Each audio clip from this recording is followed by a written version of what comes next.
Amin. Silakan duduk, Bapak Ibu sekalian. Shalom.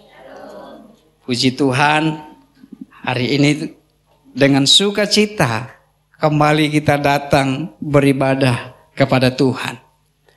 Pujian yang indah telah kita naikkan. Itu menjadi kesaksian dalam setiap kehidupan kita. Sekalipun Tuhan tidak tolong, doa belum terjawab, tapi jangan lupa Tuhan tetap setia dalam kehidupan kita. Hari ini saya akan berbicara tentang iman dan kesehatan mental. Ya. Berbicara tentang mental, kata mental ini dari bahasa Latin mentalis, mental, mentis, saudara, adalah pikiran atau akal. Dalam zaman sekarang, mental ini adalah proses berpikir, perasaan, keadaan emosional seseorang. Nah, kalau berbicara tentang kesehatan mental, berarti ada gangguan mental, saudara. Ya, gangguan mental itu adalah kondisi kesehatan yang mempengaruhi pikiran kita, perasaan kita, dan perilaku kita. Ketiga hal ini selalu berkaitan kalau berbicara tentang mental tadi. Ya. Jadi kalau ciri-ciri orang yang mengalami gangguan mental itu perubahan keseimbangan emosionalnya, rasa cemas yang berlebihan, kekhawatiran yang berlebihan, ketakutan yang tidak normal, saudara. Jumat kemarin ada anak murid saya yang lulus kuliah di tempat saya dulu di Bandung, lalu sudah lulus. Kemarin dia melayani di sekolah. Setelah itu kami cerita. Tadinya dia mau melayani di Tasikmalaya gitu. Namun karena ada gangguan kesehatan papahnya, dia harus pulang dan harus ada di situ untuk melayani papahnya. Sakitnya apa? Ada gangguan mental. Kekhawatiran, ketakutan yang berlebihan. Ya. Kalau itu datang, maka perilakunya aneh. Ya. Karena saking takutnya kadang dia pukul-pukul barang-barang yang ada di rumahnya. Tidak berani melakukan apa-apa. Ya kan? Dan saya harus ada di situ untuk terus bisa melayani, meyakinkan papa saya supaya dia tidak mengalami gangguan itu. Dan ini yang dikatakan bahwa perubahan keseimbangan emosional tadi, di mana cara berpikirnya berubah. Ya. Ada perasaan cemas. Lalu ciri-ciri gangguan mental tadi kehilangan motivasi, saudara. Gampang menyerah, tidak mau berjuang. Gampang putus asa. Dan seringkali berpikir tidak realistis. Ya. Atau berpikir atau yang disebut dengan delusi. Berpikir sesuatu yang tidak nyata. Itu yang tadi yang dialami oleh orang tua teman saya itu. Rasa cemas dan kekhawatiran, ketakutan itu mempengaruhi jiwa dan pikirannya. Sehingga perilakunya menjadi aneh, mengganggu orang-orang yang ada di sekitarnya. Jadi kalau dikatakan iman dan kesehatan mental ini adalah berkaitan erat dalam hubungannya terhadap dukungan emosional. Kenapa? Karena iman bisa memberikan rasa kedamaian, harapan, dan makna hidup yang lebih jelas. Sehingga ini bisa membantu di dalam menghadapi setiap kesulitan, persoalan di dalam kehidupan, menghadapi tantangan. Dia bisa lebih kuat. Jikalau tadi lagu mengatakan, sekalipun Tuhan tidak tolong, dia tidak kecewa dan meninggalkan Tuhan. Itu karena dia punya iman kepada Tuhan. Tidak mungkin juga hidup kita tidak ada tantangan, kesulitan. Cuman yang membedakan kita punya iman sehingga kita tetap punya harapan kepada Tuhan bahwa di dalam atau di balik tantangan itu ada rencana Allah yang indah. Berbanding terbalik tadi dengan orang yang tidak memiliki iman, maka akan terganggulah mentalnya, pikiran, perasaan, dan perilakunya, saudara. Jadi orang yang memiliki mental yang sehat itu dapat menunjang kesehatan tubuhnya. Ya. Karena kalau kita mengalami mental yang sakit, maka segala aspek baik fisik, baik psikis kita, baik sosial kita, dan religius kita, kerohanian kita, hubungan kita dengan Tuhan itu terganggu. Contohnya dalam aspek religius yang merupakan faktor yang sangat penting di dalam mempertahankan kesehatan mental kita. Karena ketika seseorang mengalami gangguan mental ini, dia akan mulai mempertanyakan sesuatu di dalam kehidupannya. Contohnya, kenapa aku harus hidup? Apa memang Tuhan ada? Ketika kesulitan datang, Tuhan tidak jawab doanya, kesulitan tidak kunjung berhenti. Maka di situ dia akan mempertanyakan keberadaan Tuhan itu. Kalau Tuhan ada, kenapa aku harus mengalami rasa sakit seperti lagu tadi? Kenapa aku harus melewati lembah yang dalam? Itu kalau terganggu mentalnya di dalam rohani tadi, saudara, secara religius.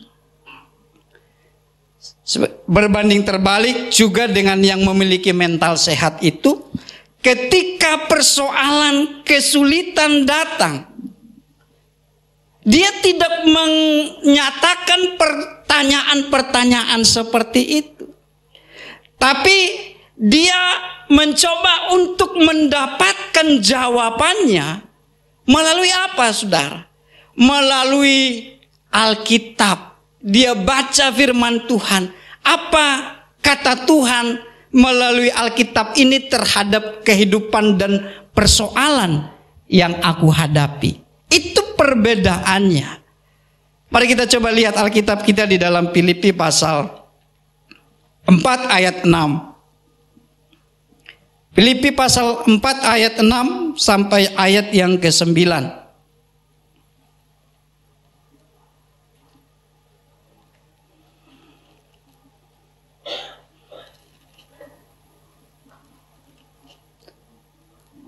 Filipi pasal 4. Baik, saya bacakan buat kita. Janganlah khawatir tentang apapun juga. Garis bawahi Bapak Ibu, tentang apapun juga. Tidak ada batasannya. Tetapi nyatakanlah dalam segala hal keinginanmu kepada Allah dalam doa dan permohonan dengan ucapan syukur. Damai sejahtera Allah yang melampaui segala akal akan memelihara hati dan pikiranmu dalam Kristus Yesus. Akhirnya saudara-saudara, semua yang benar, semua yang mulia, semua yang adil, semua yang suci, semua yang manis, semua yang sedap didengar, semua yang disebut kebajikan dan patut dipuji, pikirkanlah semuanya itu. Apa yang telah kamu pelajari, yang telah kamu terima, yang telah kamu dengar, dan apa yang telah kamu lihat dariku, lakukanlah itu. Dengan demikian, Allah sumber damai sejahtera akan menyertai kamu. Amin. Kalau dikatakan janganlah kamu khawatir tentang apapun juga, berarti bahwa kehidupan yang keras menuntut hadirnya pribadi-pribadi yang tangguh, saudara. Ya. Kenapa? Karena ada banyak persoalan nantinya, banyak tantangan, banyak persaingan hidup. Jikalau kita tidak menjadi pribadi yang tangguh dan kuat, maka kita akan terhanyut, kita akan tergerus, kita akan tersingkir, saudara. Kita akan binasa di dalamnya. Contohnya Daud. Ya, Daud ini termasuk pribadi yang tangguh di dalam menghadapi setiap kesulitan dalam kehidupannya. Di dalam Mazmur 3 ayat 2 dia katakan, ya Tuhan, betapa banyaknya lawanku. Banyak orang yang berbicara, menyampaikan bahwa Tuhan tidak akan menolongku. Itu adalah serangan-serangan yang akan melemahkan iman seseorang. Perkataan-perkataan negatif itu akan membuat orang itu semakin down. Tetapi Daud katakan bahwa Tuhan adalah perisaiku, Tuhan adalah penolongku. Dalam Mazmur 7 ayat 12 dikatakan, perisai bagiku adalah Allah. Ini merupakan bukti bahwa Daud tidak kehilangan pengharapan kepada Allah. Daud tetap percaya kepada Allah sekalipun ada kesulitan sedang menghadang di hadapannya, saudara. Kalau kita bicara tentang orang-orang yang memiliki pribadi yang tangguh, sekalipun ada kesulitan, contoh Ayub, contohnya Elia, di dalam menghadapi itu, dia tidak malah meninggalkan Tuhan. Dia tidak malah menyalahkan Tuhan. Tapi dia tetap mencari Tuhan. Mendekatkan diri kepada Tuhan. Selalu bertanya kepada Tuhan, apa yang harus aku lakukan di dalam menghadapi setiap kesulitan dalam kehidupan. Itu yang harus ada dalam diri kita masing-masing. Ketika diperhadapkan dengan kesulitan, persoalan, bisa saja kita mendengarkan ada banyak masukan, saran dari orang-orang di sekitar kita. Tapi ingat, sebagaimana tadi lagu mengatakan, aku tetap memilih untuk percaya kepada Tuhan. Artinya jawabannya tetap yang terbaik adalah dari Tuhan itu. Karena ketika kita perlu menjadi orang yang percaya, yang sehat secara mentalitas, bukan hanya secara jasmani. Oleh sebab itu, apa yang membuat kesehatan mental kita terjaga? Yang pertama, membangun apa, saudara? Membangun kehidupan doa. Bapak Ibu, sebelum saya lanjut,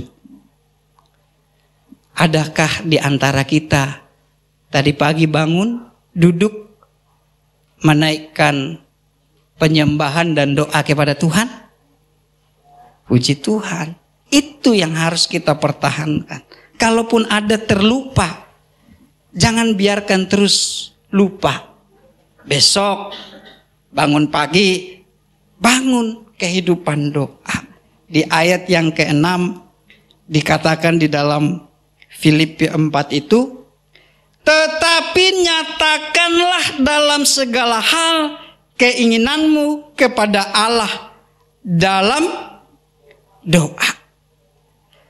Salah satu pemicu gangguan kesehatan mental adalah kekhawatiran yang tidak direspon dengan benar. Ya. Ada orang menghadapi kesulitan yang membuat dia khawatir. Dia coba cari-cari jawabannya apa yang harus dia lakukan dari berbagai media. Bukan menemukan jawaban yang tepat karena saking banyaknya versi yang dia baca, lalu membuat dia jadi bingung.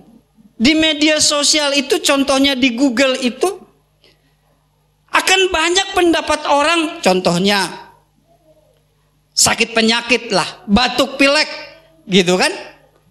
Atau yang lagi booming ini tentang susu formula yang bisa mengakibatkan anak cuci darah, gitu.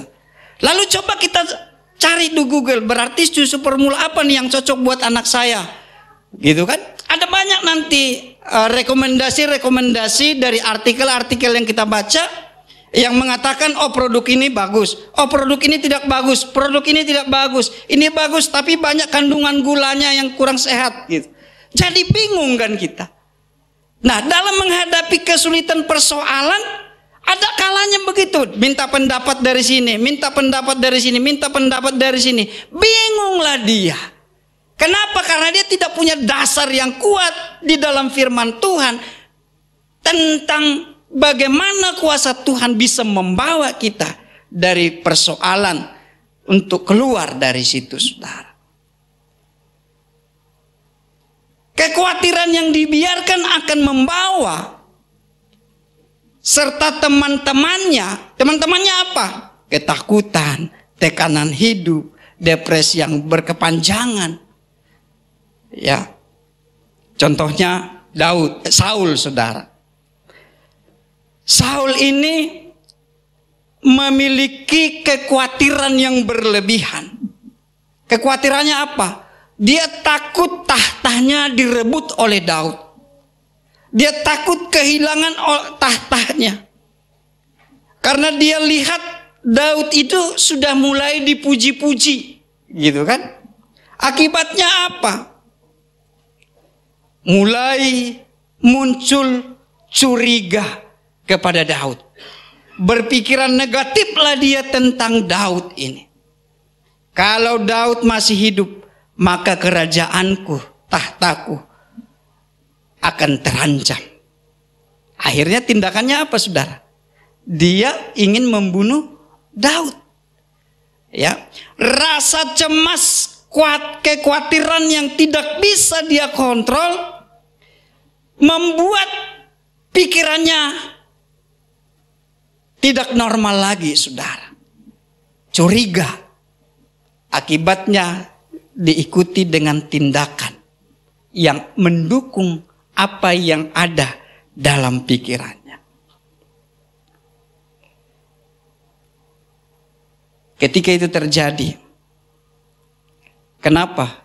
Di 1 Samuel 16 ayat 14 dikatakan, Roh Tuhan telah mundur dari Saul. Terganggulah kesehatan rohaninya, saudara. Karena tidak ada lagi roh Tuhan dalam dirinya. Maka yang datang adalah kegelisahan, kekhawatiran. Artinya roh Tuhan itu, persekutuan dengan Tuhan itu sangat mendasar dalam setiap orang percaya. Masalah datang, Siapa di antara kita nggak punya masalah? Siapa di antara kita nggak punya pergumulan? Semua ada. Tapi yang membedakannya adalah respon kita terhadap itu. Ketika engkau punya roh Tuhan, maka responmu pun akan sesuai dengan tuntunan Tuhan, saudara. Maka solusinya menyatakan kepada Tuhan segala hal dan keinginan kerinduan kita di dalam doa dan ucapan syukur. Ya. Kekhawatiran tidak bisa diusir atau ditengking, tetapi diserahkan kepada Tuhan dalam doa, permohonan, dan ucapan syukur. Amin, saudara. Dalam doa, permohonan, dan ucapan syukur. Makanya dikatakan bahwa kesudahan segala sesuatu sudah dekat. Karena itu kuasailah dirimu dan jadilah tenang. Supaya apa? Supaya kamu dapat berdoa. Kuasai, ya. Manage, kontrol emosi kita. Kekhawatiran, kegelisahan, katakan kepadanya, tenang, supaya kita bisa terus berdoa. Mazmur 42 ayat 11 dikatakan, mengapa engkau tertekan, hai jiwaku? Dan mengapa engkau gelisah di dalam diriku? Berharaplah kepada Allah, sebab aku bersyukur lagi kepadanya, penolongku dan Allahku. Jiwa yang tertekan, hati yang hancur, hati yang gelisah, itu bisa saja datang dalam setiap diri kita. Tapi pemazmur katakan apa? Berharaplah kepada Allah. Naikkan doa dan permohonanmu kepada Allah. Alkitab katakan, penolongku adalah Allahku. Sebab Tuhan mengatakan begini, aku mengetahui rancangan-rancangan apa yang ada padaku mengenai siapa? Mengenai kita, saudara. Demikianlah firman Tuhan, yaitu rancangan damai sejahtera dan bukan rancangan kecelakaan, untuk memberikan kepada kita hari yang penuh dengan harapan. Artinya, Bapak Ibu Saudara, sekalipun doa tidak dijawab, kesulitan tak kunjung berhenti, bukan berarti Tuhan sedang merancangkan yang jahat dalam kehidupan kita. Tuhan katakan bahwa aku memberikan kepadamu hari depan yang penuh harapan. Itu menjadi pengharapan kita terhadap janji Tuhan tersebut. Karena siapakah di antara kamu yang karena kekhawatirannya dapat menambahkan sehasta saja jalan hidupnya? Yesus katakan dalam Matius 6 ayat 27. Artinya tidak ada sesuatu yang baik yang akan kita dapatkan kalau kekhawatiran itu kita izinkan menuntun, menguasai kehidupan kita. Siapakah di antara kamu karena kekhawatirannya? Lalu kenapa harus kita simpan terus kekhawatiran itu? Kenapa kita tidak serahkan kepada Tuhan? Karena Tuhan yang lebih tahu kehidupan kita. Jadi yang pertama, miliki kehidupan doa kepada Tuhan. Bagaimana kesehatan mental kita tetap terjaga? Yang kedua adalah memiliki damai sejahtera. Damai sejahtera Allah yang melampaui segala akal akan memelihara hati dan pikiranmu dalam Kristus Yesus. Perhatikan saudara, melampaui segala akal. Enggak ada artinya apa yang ada dalam pikiran kita itu. Ya kan? Damai sejahtera Allah melampaui segala kemampuan berpikir kita, kecerdasan pengetahuan kita. Oh, ternyata justru di dalam Allah lah kita bisa memiliki damai itu. Ayat ini mengajar bahwa mentalitas kita terjaga karena damai sejahtera. Artinya itu sumbernya dari Tuhan, saudara. Bersumber dari Allah.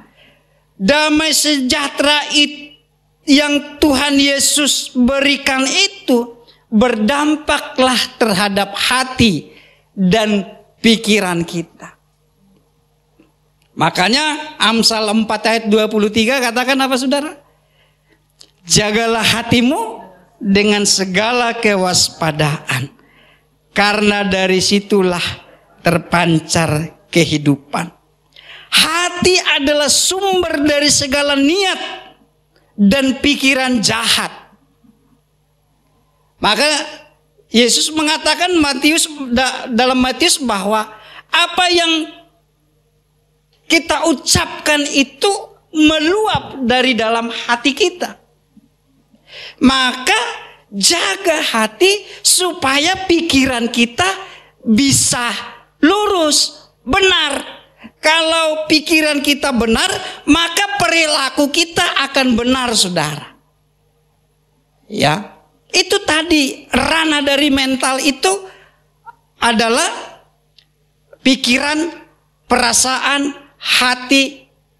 Sehingga ini harus menjadi satu kesatuan yang terus kita jaga dengan damai sejahtera yang daripada Allah kita izinkan untuk memenuhi setiap kita. Damai sejahtera kutinggalkan bagimu. Damai sejahteraku kuberikan kepadamu. Dan apa yang diberikan dan apa yang kuberikan tidak sama dengan dunia berikan kepadamu. Bapak Ibu Saudara, oh, damai sejahtera Tuhanlah yang harus memenuhi hati dan pikiran kita. Kenapa?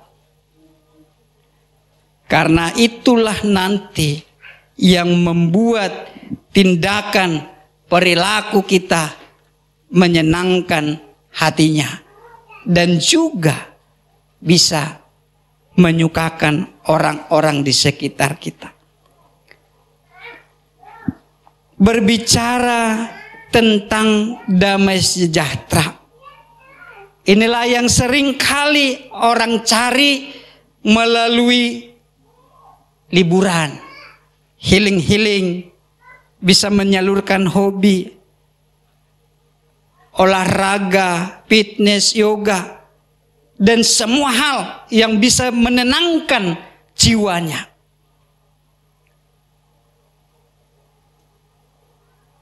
Bisa tenang, bisa. Siapa yang gak senang liburan? Ketawa-ketawa, berfoto-foto, ya. Update status, media sosial, dia lagi di mana. Itu. Senang. Namun apakah semua kesulitan persoalan yang dihadapi selesai? Tidak juga kan. Ketika dia kembali lagi bisa jadi ada persoalan baru. Duit habis, capek.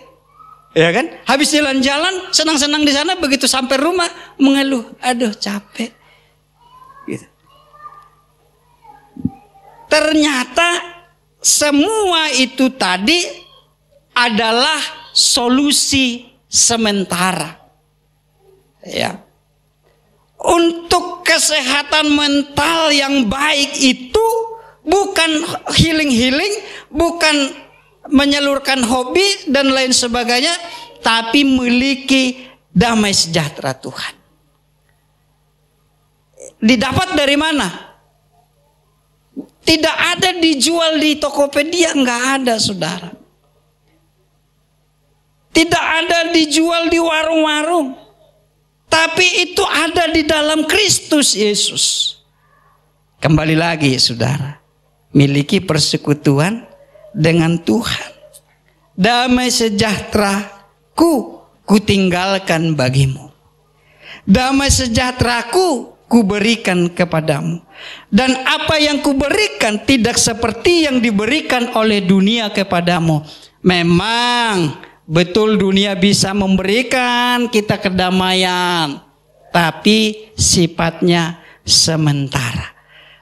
Kita maunya yang sementara atau yang permanen. Ya. Maka itu didapatkan di dalam Yesus, saudara. Lalu yang terakhir dikatakan kesehatan mental terjaga kalau kita memiliki pikiran yang benar, memikirkan hal-hal yang mulia. Jadi akhirnya saudara, semua yang benar, semua yang mulia, semua yang adil, semua yang suci, semua yang manis, semua yang sedap didengar, semua yang disebut kebajikan dan patut dipuji. Apa? Pikirkanlah semuanya itu. Itu sudah. Kalau itu ada, maka perilaku, tindakan, ucapan kita akan tetap terjaga, saudara. Jika pikiran diarahkan kepada hal yang benar, mulia, adil, manis, kita akan menjaganya dari pikiran-pikiran negatif. Ya. Menjaga mentalitas yang sehat dapat dilakukan dengan menjaga apa yang kita pikirkan. Orang yang biasanya berpikir negatif, overthinking, mengakibatkan kesehatannya terganggu, saudara. Ada sebuah buku Guide to Health menuliskan bahwa pikiran kita menjadi peran yang cukup penting bagi kesehatan jasmani kita. Di mana kesehatan kita bergantung kepada dua faktor, yaitu tindakan dan pikiran. Dan tindakan sendiri muncul dari pikiran.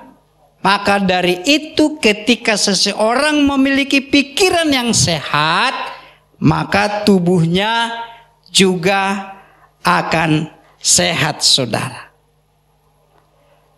Iman dan kesehatan mental adalah dua hal yang selalu berkesinambungan. Iman sangat mempengaruhi mental kita. Iman membawa kita pada hidup yang lebih bermakna dan memiliki tujuan yang lebih jelas, sehingga kita dapat menghadapi tantangan demi tantangan dalam hidup ini, dan kita lebih kuat, lebih tabah, lebih tenang dalam menghadapi tantangan tersebut. Dalam iman dan kasih dan kehadiran Tuhan memberikan penghiburan kepada setiap kita dalam menghadapi kesulitan. Kehadiran Tuhan memberikan rasa aman, damai sejahtera, dan harapan bagi setiap kita. Itulah sebabnya saudara terkasih di dalam Tuhan, di dalam kesehatan mental tetap beriman kepada Tuhan. Maka ketika persoalan, ketika kesulitan, ketika doa yang tak kunjung dijawab, kita tidak menjadi kecewa, tapi kita terus berharap kepada Tuhan, karena Tuhan memiliki rancangan yang indah bagi kita. Bukan rancangan kecelakaan, tapi rancangan yang penuh damai sejahtera yang membawa kita pada kekekalan kelak bersama dengan Kristus. Amin, saudara. Jadilah orang-orang yang beriman kepada Tuhan.